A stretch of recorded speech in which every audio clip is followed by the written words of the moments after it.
I looked around the living room and everything looked like a strange aquarium of our lives. My grandma's plants and my guitar were floating, my PlayStation was already drowning somewhere, the dog barked nervously, water up to his belly, and that's where the fear really sank in. We have to leave, now. The water reached our waist very fast. It was cold, heavy, and full of debris. I grabbed my jacket and my favorite stuffed animal. I don't even know why. I just needed something familiar, and that was the closest to me.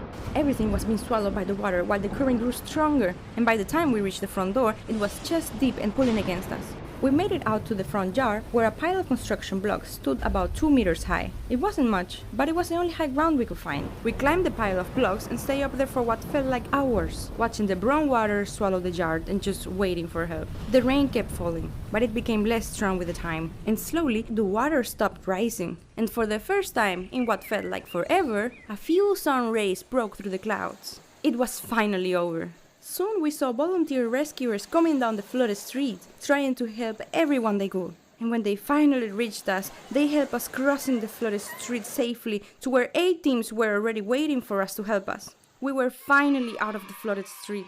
I remember having to take a bunch of medical checks and vaccines, because the floodwater was full of shit. Well, things you don't want near your bloodstream, I guess. And I even got an extra shot for gangrene because I had some suspicious cuts on my legs, and I hate needles, so that was fun.